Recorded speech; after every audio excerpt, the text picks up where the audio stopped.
అయితే రామ్మోహన్ రావు సార్, ఇప్పుడు దీన్ని ఇంకొంచెం సింప్లిఫై చేద్దాం. ఎందుకంటే ప్రజలకి కావాల్సిన విషయం ఏంటి అంటే నాణ్యమైన కరెంటు ఇచ్చారా లేదా, కంటిన్యూస్గా 24/7 ఇచ్చారా లేదా, వారు అన్నట్లుగా రైతులకు మోటార్లకు తగ్గ నీళ్లు, కరెంటు ఇవన్నీ వచ్చాయా లేదా.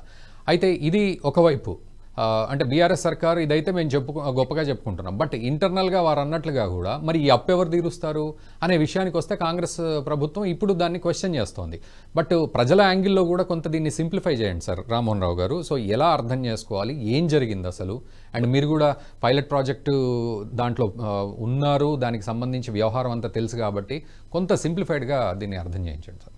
చాలా సులభంగా చెప్తాను నేను గారు. మీకు ప్రసాదరావు గారికి అట్లాగే శ్రీనివాస్ గారికి, విఠల్ గారు నమస్కారం. మన ఐనేశ్వర్ ప్రేక్షకులకు 2 నిమిషాలు మాట్లాడుకోవాలి. ఇప్పుడు కూడా అన్ని రంగాలు ఒకే విధంగా ఉండవు. ఉదాహరణకు మనం వడ్లు పండించుకున్నాం అనుకోండి, దాచి పెట్టుకోవచ్చు, 6 నెలల తర్వాత అమ్ముకోవచ్చు. కానీ కరెంట్ అట్లాగా ఉత్పత్తి మొదలైందంటే ఆ తీగల మీద పోయిందంటే దాన్ని దాచిపెట్టుకోవడానికి వినియోగపడాల్సిందే. లేకపోతే లైన్ లాసెస్, డిస్ట్రిబ్యూషన్ లాసెస్ ఉంటాయి. విద్యుత్ రంగాన్ని ప్రత్యేకించి గత 25 ఏళ్లుగా పరిశీలిస్తున్నామని లోక్సత్తా ఉద్యమ సంస్థ, ఎప్పుడు నేను పేరు చెప్పాను, ఇప్పుడు చెప్తున్నాను, ఉద్యమ సంస్థ ద్వారా సరిగ్గా 25 ఏళ్ళకి 2024 99లో చంద్రబాబు నాయుడు ముఖ్యమంత్రిగా ఉన్నప్పుడు మేము 3 సబ్స్టేషన్లు ఫ్రాంచైజీ కాదు దాని బాధ్యత తీసుకున్నాం. విద్యుత్ రంగ నిపుణులతో మొత్తం డిఈలను, ఎస్సీలను మాకు అప్పచెప్పారు.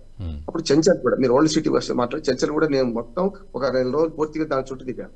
చెంచల్ కూడా సబ్స్టేషన్, గజ్వేల్ సబ్స్టేషన్, ఇప్పుడు గీతారెడ్డి ఉన్నారు, గజ్వేల్ సబ్స్టేషన్, 3వది మనకు యాదగిరి పక్కన ఈ 3 సబ్స్టేషన్లు మేము తీసుకొని పూర్తిగా 1 సంవత్సరం పరిశీలించి దాన్ని చేశాం. ప్రసాద్ గారు చెప్పారు కదా, అప్పుడే మేము గజ్వేల్ సబ్స్టేషన్, వారు కూడా మాకు కార్యకర్తగా పనిచేసాం ప్రసాద్ గారు. ఆ సమయంలో ఆ ట్రాన్స్ఫార్మర్ల మీద మీటర్లు పెట్టాలి. అంటే ఎంత కరెంట్ వస్తుంది, ఎంత పోతుంది, ఎప్పుడు పోతుంది. కేసీఆర్ గారు ఎప్పుడు ఉదాహరణ చెప్తుంటారు, నది మీద నుంచి పోతుంటే గోదావరి, కృష్ణా నది మీద చిన్న చిన్న వాగుల మీద, వంకల మీద పోయినప్పుడట వారు గంగామాతకు నమస్కారం పెట్టుకొని జేబుల నుండి చిల్లరాలు వేసేవాట. మనం 2 రూపాయల బిల్లనా, 5 రూపాయల బిల్లనా, 10 రూపాయల బిల్ల చూసుకొని వేస్తాం కదా, నదిలో విడిచిపెట్టాం. పారేసే పైసలు కూడా లెక్క చూసుకుంటాం కదా, ఇక్కడ కూడా పారేసే పైసలు లెక్క చూసుకోవాలంట. గతంలో 2099లో మనకు 100 యూనిట్లు ఉత్పత్తి అయితే, సింపుల్ చెప్తున్నా, 42 యూనిట్లకు మాత్రమే డబ్బులు వచ్చాయి. మిగతా 58 యూనిట్లకు డబ్బులు రాకపోయి. మీటరింగ్ అంటారు, మీటరింగ్ ఉత్పత్తికి మధ్యలో అంత తేడా ఉంది. మేమేమన్నామంటే ఇది ఎక్కడ పోతుంది అంటే, వాళ్ళు ఏం చేశారు అప్పుడు ప్రభుత్వాలంటే, రైతులే పాపాల భైరవుడు అన్నారు. మేమేమన్నామంటే మొత్తం లెక్కలు తీసి గజ్వేల్ సబ్స్టేషన్ కింద అన్ని మోటార్లను వీడియోలు పెట్టి నడిపించి, అప్పుడు మనకు తెలంగాణలో నీళ్లు లేవు, బాగా మోటార్ నడుస్తుంటది కానీ నీళ్లు రావు. 3 నిమిషాలు ఆగితే 1 నిమిషం నీళ్లు పోస్తుంది. అంటే 3 నిమిషాలు వేస్ట్ గా పోతుంది కరెంటు, కానీ నిమిషం మాత్రమే రైతుకు ఉపయోగపడుతుంది. ఇట్లా వీడియో మరి ఏం చేసినాం అంటే, అసలు 5 HP మోటార్కి ఎంత కరెంట్ కాతుంది, 7 HP మోటార్కి ఎంత కరెంట్ కాతుంది, బోరింగ్ నుంచి బయటకు వస్తే అని దాని మీద చేసి మేము ప్రభుత్వానికి నివేదిక సమర్పించాం. ఇందులో పాపాల భైరవులు రైతులు కాదు, దొంగలు వేరే ఉన్నారు. మా దగ్గర ₹1 కోటి ఒక ఫ్యాక్టరీ వాడు దొంగతనం చేస్తే దాన్ని పట్టుకున్నాం. ₹1 అంటే 99 కోట్ల రూపాయలు ఇలా 10 కోట్లు 20 కోట్లు అవుతుంది. అంటే వాళ్ళు ఏం చేశారంటే, దొంగ కరెంటు ఎలక్ట్రిసిటీ అధికారులు కానీ నాయకులు కానీ వాళ్ళు అవినీతి కప్పించుకోవడానికి ఫ్రీ కరెంటును వాడుకొని ఆ ఫ్రీ కరెంటు మీద ఎంత పోతుందని పాపాల భైరవులు రైతులని తేల్చారు. మేమేం తెచ్చామంటే, ఈ 42% కనీసం 60% పెంచుకుంటే తప్ప సాధ్యం కాదు. లూప్ లైన్స్ ఏవైతే తీగలు వంగినాయో అవి సరి చేయాలి. ఎక్కడ పోతుందో చూడాలంటే, దొంగతనం కరెంట్ 20 నుంచి 25% దొంగతనంగా వీళ్ళు అమ్ముకుంటున్నారు. అంటే ఎవరైతే పెద్ద పెద్ద వాళ్ళు మీటర్లో పొరపాటు చేసి తప్పుడు దొంగ మీటర్లు పెట్టుకొని కొండ తగ్గించుకొని చేస్తున్నారని చెప్పి, డొమెస్టిక్ మీద ఎంత అవుతుంది, వ్యవసాయం మీద ఎంత అవుతుంది, 3 లెక్కలు తీసి మేము ఏం చేసామంటే, దీన్ని సంస్కరించడానికి బిల్లుల సంస్కరణ కావాలని. ఇప్పటికి చూడండి మీరు, రైతులది బిల్లులు ఇప్పుడు మొత్తం ఫ్రీ కరెంటే కనుక బిల్లులు వస్తాయి. కానీ గతంలో బిల్లులు వచ్చాయి. ₹50 మనకు హార్స్ పవర్ కి ₹50 ఉండే మనకి అప్పుడు ఎన్టీ రామారావు పీరియడ్ లో, అది చంద్రబాబు నాయుడు. అప్పుడు ఏం చేశారంటే, బిల్లులను తీసుకొచ్చి చావిడి కార్డు వేసేవాడు, ఎవరికి రైతు అట తీసుకొని పోయి బిల్లు సక్రమంగా కడతారా. ఇప్పటికి కూడా మా నాన్నగారు చెప్పేసి అనిపి 20 ఏళ్ళు అవుతుంది. మా నాన్నగారి పేరు మీద ఇంకా కనెక్షన్ అదే ఉన్నది, పేర్లు మార్చలేదు. పంచి తీసుకెళ్లి మేము 3 సబ్స్టేషన్ చేసిన పని ఏంటంటే, 3 సబ్స్టేషన్లో మీటర్లు పెట్టాం. 11 kV సబ్స్టేషన్ అంటారు కదా, అక్కడ మీటర్లు పెట్టి అక్కడ దాకా ఎంత కరెంట్ వస్తుంది, అక్కడి నుంచి ఒక్కొక్క ఫీడర్ కి ఎంత కరెంట్ పోతుంది, చివరికి రైతు దాకా ఎంత పోతుందని చెప్తే, రైతు వాడేది కేవలం 15 నుంచి 20% వాడుతున్నారు, కానీ వాళ్ళ పేరు మీద 60% పోతుందని దొంగతనం ఆరోపిస్తున్నారు అని చెప్పి దాని మీద నిరూపించిన తర్వాత ప్రభుత్వం కళ్ళు తెరిచి మాకు పశ్చిమ గోదావరి జిల్లా కళ్ళ చెరువు అనే సబ్స్టేషన్ పూర్తిగా ఫ్రాంచైజీ ఇచ్చేసి, ఫ్రాంచైజీ అంటే మేము మొత్తం నిర్వహణ మాదే 24 గంటల లోపల ట్రాన్స్ఫారం కాలిపోతే మేము సప్లై చేసినాం. 12 గంటల లోపల కంప్లైంట్ మనకు మీద యాక్షన్ చేశాం. తర్వాత ప్రభుత్వం ఇది బాగా నడుస్తుందని చూసి మళ్ళీ గుంజుకుంటే రైతులందరూ తిరగబడి అడ్డం కూర్చున్నారు. వాళ్ళకి అప్పచెప్పండి. నేను ఏం చెప్తున్నాను, ఇది కేసుకి. ఇక రెండోది ఏంటంటే రాజకీయ పార్టీలు విద్యుత్ రంగ సంస్కరణలు అధికారం ఉన్నప్పుడు ఒక మాట, అధికారం లేనప్పుడు ఒక మాట మాట్లాడుతున్నారు. నేను పూర్తిగా బీజేపీ చేసిన ఈ 10 ఏళ్లలో చేసిన 2 సంస్కరణలు పూర్తిగా ఆహ్వానిస్తున్నాను. వాళ్ళు వెనకపోయినా నేను వెనకపోను. ఎందుకంటే ఒకటి మన రైతాంగ సమస్యల మీద 3 చట్టాలు తీసుకొచ్చారు. ఆ 3 చట్టాల కోసం లోక్సత్తా ఉద్యమ సంస్థ గతంలో ఒక పోరాటాలు చేసింది. ఏది? స్వేచ్ఛ వాణిజ్యం. మన రాష్ట్రంలోనే 700 రూపాయలకు బస్తా 72 కిలోల బస్తా వడ్లు ఉన్నప్పుడు బయట 1200 కర్ణాటకలో ఉంటే ఎందుకు అమ్ముకోవద్దని గొడవ చేస్తే ఒక చట్టం తీసుకొచ్చిండ్రు, వాళ్ళు ఒక జీవో తీసుకొచ్చిండ్రు. బయట రాష్ట్రాలకు పోవడం లేదు. ఆహార ధాన్యాలను పక్క జిల్లాలు అమ్మనియారండి. గతంలో పక్క రాష్ట్రాలు అసలు అమ్మలేదు. ఎవరికి అడ్డొస్తారో చూస్తామని మేము మంత్రాలయం కన్నా ముందే ఎమ్మిగనూరు నుంచి దిల్కా సుకూర్ అనే కర్ణాటక రాష్ట్రానికి బస్తాలు నెత్తి మీద పోసుకొని స్వతంత్ర రైతు సంఘం వైద్య సంఘం తరఫున మేము అమ్మున్నాం. ఎవడొస్తారు రమ్మన్నాం, ఎవడు అరెస్ట్ చేయలేము. ఎందుకంటే జీవో తప్పుడు జీవో కనుక. స్వేచ్ఛ వాణిజ్యం జీవో ఉంది, ఇప్పుడు మనకు చట్టం ఉంది, రైతు చట్టాలు ఒకటి. అట్లాగే ఎంఆర్పి మీద అంటే మొత్తం 3 చట్టాలు రైతులకు అనుకూలమైన చట్టాలు రైతాంగానికి అవగాహన చేయకపోవడం వల్ల వాటి మీద రైతులు తిరగబడతారు. రైతులు తిరగబాటు ఎక్కడిది? కేవలం రాజకీయంగా ఒకటి ఉత్తరప్రదేశ్, పక్కన హర్యానా, 2 పంజాబ్, ఈ 3 రైతులే వ్యతిరేకించారు. ఆంధ్రప్రదేశ్ నుంచి పోలే, సిద్ధాంతపరం వ్యతిరేకించారు. కనుక 3 చట్టాలు వెనక్కి తీసుకోవడం దుర్మార్గం ఏం లేదు. దుర్మార్గం అంటున్నాను. 3 చట్టాలు మళ్ళీ రావాల్సిన అవసరం ఉంది, ఏ పార్టీ అతీతంగా. రెండోది విద్యుత్ రంగ సంస్కరణ. ఇది ఏంటంటే ఎప్పుడు కూడా చెప్పిన పారేసే పైసలు లెక్క చూడాలంటే మీటరింగ్ తప్పనిసరి అంటున్నాడు. రైతులకు ఫ్రీ ఇవ్వండి, కానీ రైతు దానికి మీటర్ల మీద కరెంట్ పెట్టి ఎంత వాడుకున్నాడు తెలవాలి కదా. మనకు ఫ్రీగా వస్తే వినాలి తాగుతాం. నిజంగా అవసరం లేకుండా నీళ్లు పోతున్నాయి. రైతులు దొంగలని అంటలేదు, రైతులు దుర్వినియోగం చేస్తారు కదా. అప్పుడు ఏం చేస్తున్నారండి? రెండోది విద్యుత్ రంగ సంస్కరణలో మీటర్లు పెడితే మీకు 3%, 5% మీకు అదనంగా FRBM పరిమితికి మించి మీకు అప్పులు ఇస్తాం మన గవర్నమెంట్. ఇది ఇప్పుడున్న మన ఇండియా గవర్నమెంట్ కరెక్ట్ గా అంటున్నాడు. మేము పెట్టనీయ మీటర్లు పెడితే మీకు బిల్లులు పడతాయి. సరిగ్గా మేము 25 ఏళ్ళ కింద ఈ ప్రయోగం చేస్తే రైతులు తిరగబడ్డారు. కానీ మేమేం చేసినామంటే ఒక్కొక్క ఊళ్ళో అవగాహన సదస్సు పెట్టి మీకు ట్రాన్స్ఫార్మర్ మీద మీటర్లు పెడుతున్నాం, మీకు రైతుల దాకా పోలేము. అప్పటికి దానికి కూడా వేరే పార్టీ వాళ్ళు గొడవ పెట్టారు. మేము అవగాహన సదస్సులు పెట్టి రైతులను చైతన్యం చేసుకుంటే మీటర్లు పెట్టించారు. మమ్మల్ని రోజు లాక్కోకపోతే నేను తిరిగినా. నేనేమంటున్నా, ఇవాళ బీజేపీ గవర్నమెంట్ ఏదైతే నేషనల్ గవర్నమెంట్ ఉందో వాళ్ళు ఏం చేసిందంటే విద్యుత్ రంగ సంస్థలను మంచి స్టెప్ వేసిండ్రు, దీన్ని ఆహ్వానించాలి. కానీ పరస్పరం ఒకరి మీద ఒకరు ఆరోపించుకుంటూ శ్రీనివాస్ గారు ఒక మంచి మాట చెప్పారు. ప్రభుత్వంలో ఉన్నప్పుడు ఒకటి, ప్రభుత్వం లేనప్పుడు ఒకటి. ఇప్పుడు 3 విషయాల మీద మొత్తం తెలంగాణలో చర్చ జరుగుతుంది. నేనేమంటాను, గతమంతా నాశనం అయిపోయింది, గతం లేని జరగలేదు. ఇప్పుడే మొత్తం మేము వచ్చినప్పటి నుంచి మొదలైందంటే అంత దుర్మార్గం. ఇంకోటి ఏంటి, కాంగ్రెస్ వాళ్ళు ఉంటే బాగుండేది, లేరు ఇక్కడ మాకు కౌంటర్ చేస్తాం. నిజంగా వాళ్ళకి అవగాహన పెంచాల్సి ఉండేది. శ్రీనివాస్ గారు 3 విషయాలు తీసుకొని 1-2 నిమిషాలు ముగిస్తాను. మొదలేమో టెలిఫోన్ ట్యాపింగ్ అన్నారు. టెలిఫోన్ ట్యాపింగ్ లో ఇప్పటి వరకు ఎవరైతే స్వామి కన్నా స్వామి భక్తి, రాజు కన్నా రాజభక్తి ఎక్కువైన సందర్భంలో కేసీఆర్ గారు KTR ఉన్నారా, తీయగలిగింది అంటున్నారు. ఇప్పటిదాకా ఏమి పురోగతి జరగలేదు. ఆయన బయట నుంచి రావాల్సింది, అది జరగాల్సింది, దాని మీద పోయింది. ఇప్పుడు అప్పుల కథ నడుస్తుంది. వాళ్ళ అసెంబ్లీ అంతా అప్పులలో నడిచింది. కరెంట్ టాపిక్ వస్తాను. అప్పులలో నేను ఒక మాట చెప్తాను. కాళేశ్వరం ప్రాజెక్ట్ మీద జరిగింది 89,000 కోట్లు ఖర్చు జరిగింది. 1,00,000 కోట్ల అవినీతి, 1,42,000 కోట్లు. ఇది ఏం భాష ఇది? నేను ఏమంటున్నా అంటే 90,000 కోట్లలో మొత్తం తిన్నా కూడా 1,00,000 కోట్లు కావు కదా, 90,000 కోట్లు అవుతాయి కదా. రెండోది 3 పథకాలను బీజేపీ గవర్నమెంట్ 3 చట్టాలను అట్లాగే విద్యుత్ సంస్థను ఎట్లా మేము సమర్థిస్తున్నామో బీఆర్ఎస్ టీఆర్ఎస్ చేసిన 3 మేము సమర్థిస్తున్నాం. ఒకటేమో మిషన్ భగీరథ. అప్పులు తెచ్చినా సరే వాళ్ళు 90% గ్రామాలకు ఉంటున్నాయి, అందరూ అనుభవిస్తున్నాయి. జానారెడ్డికి కరెంట్ లేదంటే జానారెడ్డి ఇంటికాడ నల్లా ఉందా లేదు చూపెట్టింది ఆనాడే. రెండోది మిషన్ భగీరథ. రెండోది మిషన్ కాకతీయ.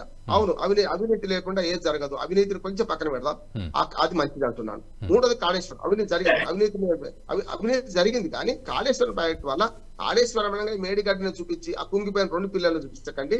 నేను మొన్న కూడా ఇటీవల వరదలు రాకముందు పోయినా కాళేశ్వరానికి పోయొచ్చిన. నేను అక్కడ నేను ప్రజెంట్ చేసింది 7,00,000 కోట్ల అప్పు ఉంది, 7,00,000 కోట్ల అప్పు ఉంది అని ఎన్నికల ప్రచారం చేసిండ్రా? చేసి లగ్గిమిత్రులు ఎట్లా అంటారు? ఆ 7,00,000 కోట్ల కూడా ఒక ఆర్థిక నిపుణులు చెప్తున్నాను, అలా 3 రకాల అప్పులు ఉన్నాయి. ఒకటేమో బడ్జెటరీ అప్పులు, రెండోదేమో కార్పొరేషన్ అప్పులు కాళేశ్వరం పేరు మీద తెచ్చినాయి, మూడవది గ్యారంటీ. విద్యుత్ రంగ సంస్కరణలో భాగంగా గ్యారంటీ అప్పులు తీసుకొచ్చి 2 నిర్మాణ మన ఏవైతే ఉత్పత్తి మన వాటికి కడదామనుకుంటే భద్రాద్రి కరెక్ట్, ఇంకా బొగ్గు దొరుకుతుంది అక్కడ, అవన్నీ దొరుకుతాయి, దగ్గర నీళ్లు ఉంటాయి. యాదాద్రి కరెక్ట్ ప్లేస్ కాదు, నానాడనే ఈనాడంటున్నాం. కానీ కట్టిండు మొదలు పెట్టింది కదా, ఈ రెండింటి మీద 40,000 కోట్ల రూపాయలు అప్పు తెచ్చింది. కరెక్ట్, నేను కాదు 40,000 కోట్ల రూపాయలు అదనంగా, అంతకుముందు 27,000 కోట్ల రూపాయలు గత ప్రభుత్వం తీసుకొచ్చిన అప్పు ఉన్నది, ఓకే సార్, ఓకే, సమైక్యాంధ్రలో వచ్చింది. తర్వాత ఇది చేస్తే ఇవాళ అప్పుల గురించి మాట్లాడే వాళ్ళు కూడా ఈ 40,000 కోట్లు కాదు, ఇప్పుడు ఈ రెండు ఉత్పత్తి చేసుకోవచ్చు కదా, ఇప్పుడు వెంటనే చేసుకోవచ్చు కదా. నేనేమంటున్నానంటే పార్టీలు అధికారం ఉన్నప్పుడు ఒక మాట, అధికారం లేనప్పుడు ఒక మాట మాట్లాడుతున్నారు. శ్రీనివాస్ గారు కరెక్ట్ చెప్పింది మొట్టమొదటి నాడే. నేను ఈ రెండు విద్యుత్ రంగ సంస్థలను వ్యతిరేకిస్తున్న బీఆర్ఎస్ ను వ్యతిరేకిస్తున్నా, తప్పంటున్నాను. నేను విద్యుత్ రంగ సంస్థలు తీసుకురావాల్సిన అవసరాలను ప్రోత్సహించాల్సిన బీజేపీని ఒప్పుకుంటున్నాను. 3 రైతాంగ చట్టాలను కూడా తెస్తే లింక్ అప్ అయింది, విద్యుత్ దీన్ని లింక్ అప్ అయింది. మీరు అన్నదానికి విఠల్ గారు ఏదో ఆబ్జెక్ట్ చేస్తున్నారు. విఠల్ గారు ఏదో ఆబ్జెక్ట్ చేస్తున్నారు. నేను ఆబ్జెక్షన్ చేయట్లేదు, రామ్మోహన్ అని చెప్పిన దాన్ని ఏకీభవిస్తూనే. ఇప్పుడు జరిగింది నష్టం. ఇప్పుడు ఏం చేయాలనేటువంటి లక్ష్యము కాంగ్రెస్ పార్టీ, బహుశా ఇక్కడ కాంగ్రెస్ వాళ్ళు లేదు చెప్తా ఉన్నాను, అది ఉంటే బాగుంటుంది. ఇప్పుడు ఏం చేయాలనేది ఇష్యూ కదా. ఇప్పుడు యాదాద్రి ఎప్పుడు కంప్లీట్ చేస్తావు? సరే వాళ్ళు తిన్నదా నీ ఎంక్వైరీ జ్యుడిషియర్ వేసుకున్నావు, మాకు దాని మీద ఆబ్జెక్షన్స్ ఉన్నాయి, ఇంతకు చెప్పిన ఎఫ్ఐఆర్ బుక్ చేస్తే దొంగలు బయటకు వస్తారు. సరే ఇప్పుడు దాన్ని యాదాద్రి ఎన్ని రోజులకు కంప్లీట్ చేస్తావు? ఆల్రెడీ 50-60% అమౌంట్ అక్కడ స్పెండ్ అయ్యింది. దాని యాదాద్రి ఎప్పుడు చేస్తావు? భద్రాద్రి ఎప్పుడు చేస్తావు? ఎన్టీపీసీ కేంద్ర ప్రభుత్వము కరెంట్ ఇవ్వడానికి సిద్ధంగా ఆల్రెడీ 800 మెగావాట్స్ ఇనాగ్రేట్ చేసింది ప్రధానమంత్రిగా, ఇంకా 800 సిద్ధంగా ఉంది. దానితో 4,000 దానిపైన కూడా మన హక్కు ఉంటుంది, 4,000 మెగావాట్స్. వాటిపైన కనీసమైన ప్రయత్నం చేయకుండా వీటిని ఆ ప్రభుత్వ ఎంక్వైరీ అని ఇదని రాజకీయ లబ్ధి కోసమే కేంద్రాన్ని ఎట్లా బదలాలి. ఇప్పుడు ఇంతకుముందు రామారావు చాలా చక్కగా చెప్పారు. మేము చాలా సందర్భంలో, అనేక సందర్భంలో ఆ చట్టాలు రైతులకు ఉపయోగపడితే ఎవరు నమ్మలే, ఎవరు పట్టించుకోలేదు. సరే పంజాబ్ మండీకి సంబంధించిన అసోసియేషన్స్, అక్కడ ఉన్నట్టు రైతు సంఘాలు వ్యతిరేకించినాయి, వాళ్ళ స్వార్థం వేరుంది. బట్ ఇక్కడ రైతులకు ముఖ్యంగా నాణ్యమైన కరెంట్ ఇప్పుడు ఇస్తున్నామా? నిజంగా 7 గంటల కరెంట్, నిజంగా 7 గంటల కరెంట్ గ్రామాల్లో ఇప్పుడు వర్షాలు పడితే తెలుస్తలేదు. 7 గంటల కరెంట్ ఇవ్వలేకపోతుంది రాష్ట్ర ప్రభుత్వం. గతంలో కూడా 24 గంటల కరెంట్ అన్నారు, కానీ 7 గంటల్లో అది 10 గంటలు ఒకసారి, 9 గంటల్లో స్ప్లిట్ చేసి ఇచ్చారు. 3 గంటలు ఒకసారి, 4 గంటలు ఒకసారి. 24 గంటల కరెంట్ ఎట్లా అంటే ఇళ్ల గృహాలకు 24 గంటల కరెంట్, సింగిల్ ఫేస్ అయినా సరిపోతుంది, అది 24 గంటల కరెంటు. కానీ రైతుల విషయానికి వస్తే ఎప్పుడు అన్ఇంటరప్టెడ్ గా 7 అవర్స్ ఎప్పుడు సప్లై చేసింది లేదు. ఇప్పుడు ఈ ప్రభుత్వం అయినా భవిష్యత్తులో వర్షాలు పడి 1-2 months లో మళ్ళీ కరెంట్ అవసరం ఉంటుంది. ఇప్పుడైనా ఆ ప్రయత్నం జరగట్లేదు. ప్రాక్టికల్ గా ఈ సమస్యలు పరిష్కరించకపోగా ఒకరిపైన ఒకరు దుమ్మతి పోసి ఆ స్పేస్ లో బీజేపీ నెట్ట రాకుండా చేయాలన్న ఉద్దేశం తప్ప ఇది ఇంకొకటి కాదు. ప్రజలు మమ్మల్ని రవి గారు మమ్మల్ని బదలాం చేసి, రామ్మోహన్ గారు తక్కువ చెప్పారు, మమ్మల్ని బదలాం చేసే కుట్ర ఏంటంటే మీటర్స్. గతంలో కేంద్ర ప్రభుత్వం చెప్పింది మీటరింగ్ అంటే మీరు రైతులకు ఎంత వాడుతున్నారు, ఇండస్ట్రియల్కి ఎంత వాడుతున్నారు, గృహ అవసరాలకు లెక్క తీర్చాలని చెప్పినాం. మీటర్ రైతులకు పెట్టమని చెప్పలే కేంద్ర ప్రభుత్వం ఎక్కడ కూడా. ఒకవేళ పెడితే కూడా మొత్తం ఉచిత కరెంటుకు ఇవ్వద్దని ఇక్కడ చెప్పలేదు. ఒక ట్రాన్స్మిషన్ దగ్గర ట్రాన్స్ఫార్మర్ దగ్గర పెడితే ఆ ఊరికి ఎంతనో ఆ రైతులకు ఎంతో లెక్క తెలుస్తుంది. అది కూడా పెట్టకుండా మమ్మల్ని గత ప్రభుత్వం కూడా బీజేపీని బదలాం చేసే ప్రయత్నం చేసింది. ఇప్పుడు సేమ్ ఈ ప్రభుత్వం కూడా బీజేపీ మీటర్ పెట్టమంటున్నారు ఆయన బదలాం చేసే ప్రయత్నం చేస్తున్నారు. బట్ వాస్తవాలు అనేది ప్రజలకు లేట్ గా అర్థమవుతాయి, ఇప్పటికీ అర్థమవుతున్నాయి. ఈ రాజకీయ లబ్ధి కాకుండా, రాజకీయ అవసరాలు కాకుండా ప్రాక్టికల్ గా ఆల్రెడీ 8 నెలలు అయింది, 9 నెలలు ప్రభుత్వం వచ్చి అప్పులు ఉన్నాయి, ఎట్లా తీర్చాలా, డిస్కీమ్లకు అప్పులు ఉన్నాయి, వాటిని ఎత్త చేర్చే ప్రయత్నం చేయాలి. మరి ఓల్డ్ సిటీలో సిద్దిపేట అండ్ ఓల్డ్ సిటీలోనే కరెంట్ వసూలు కాదని చెప్తారు. సరే ఇప్పుడు అదానిని రాహుల్ గాంధీ ఏమో తిడతాడు, ఈయనేమో దోస్తానే చేస్తాడు, వాట్ ఎవర్ ఇట్. ఆ విషయంలో కూడా విఠల్ గారు, ఆ విషయంలో కూడా ఒక క్లారిటీ ఇవ్వండి. మనం ఆ విషయంలో కూడా మిగతా సభ్యుల అభిప్రాయాలు తీసుకుంటాను. అంటే ఓల్డ్ సిటీని పైలట్ ప్రాజెక్ట్ గా అదానికి ఇవ్వడం అనేది, దాన్ని ఎలా అర్థం చేసుకోవాలి ప్రజలు కూడా? ఈ లోకమంతా తెలుసు సార్. ఇప్పుడు రావు గారు మొత్తం హైదరాబాద్ లాస్ట్ సదరన్ రీజన్ ఉన్న హైదరాబాద్ రీజన్ కే మొత్తం విద్యుత్ లాస్ ఉందనేది అనేక లెక్కలు తెలుస్తా ఉన్నారు. ఎందుకు లాస్ వస్తుంది? అక్కడ బిల్స్ కలెక్షన్ ఉండదు ఫండమెంటల్ గా. ఎవడు అక్కడ చాలా సందర్భం పత్రికల్లో, మీడియాలో, టీవీ ఛానల్లో చూసినాం. ఎలక్ట్రిసిటీ వాడు కొడితే కొడతారు, వాటర్ బిల్ అడిగితే కొడతారు. మరి అక్కడ ఫ్రీ కరెంట్ మొత్తం అక్కడ ఇండస్ట్రీస్ ఉన్నా ఏదున్నా టోటల్లీ ఫ్రీ. మరి ఒక ప్రయత్నం జరగాలి, అక్కడ వసూలు చేసే కార్యక్రమం జరుగుతుంది. మరి అదానికి అప్పచెప్తారా, స్టేట్ గవర్నమెంట్ అప్పచెప్తారా, ఆ ప్రయత్నం జరగాలి. మరి ఇప్పుడు అక్కడ మరి సికింద్రాబాద్ లో ఉన్నోడు బిల్లు కడతాడు, గచ్చిబౌలి ఉన్న బిల్లు కడతాడు, కానీ ఓల్డ్ సిటీలో ఎందుకు బిల్లు కట్టాడు? ఎవరైనా సరే, హిందూ గానీ ముస్లిం కావచ్చు. మేము కడుతున్నాం అంటారు. ఇప్పుడు అక్బరుద్దీన్ ఏమంటారు, మేము కడుతున్నాము, మేము దొంగలం కాదు, నిజాయితీ పరులము, తర్వాత పేదలము, గృహజ్యోతి వస్తుంది. ఆడిట్ లో, డిస్కమ్ ఆడిట్ లో మొత్తం చాలా సందర్భంలో బయటపడ్డాయి. డిస్కమ్ ఆడిట్ ఓల్డ్ సిటీ నుంచి బిల్లులు వసూలు కావట్లేదు, అదే సిద్దిపేటలో కూడా బిల్లులు వసూలు కావట్లేదు అనేక సందర్భంలో చెప్పింది. ఇప్పుడు రేవంత్ ఈ ప్రభుత్వం ఒక ప్రయత్నం చేసి వసూలు చేసే ప్రయత్నం చేసి స్వాగతిస్తాం. ఎంతవరకు వసూలు చేస్తారు, నిజంగా అక్వరేట్ వసూలు చేయనిస్తాడా లేదా అని చూడాలి. ఈ వీడియో మీకు నచ్చినట్టయితే లైక్ చేయండి, 10 మందికి షేర్ చేయండి. అలాగే కామెంట్ల రూపంలో మీ అభిప్రాయాలను మాతో పంచుకోండి. Nationalist hub group of channels ను సబ్స్క్రైబ్ చేసుకుని తెలుగునాట జాతీయవాద జర్నలిజాన్ని ప్రోత్సహించండి. ఈ వీడియో కింద ఉన్న బెల్ ఐకాన్ పై క్లిక్ చేయడం మర్చిపోవద్దు.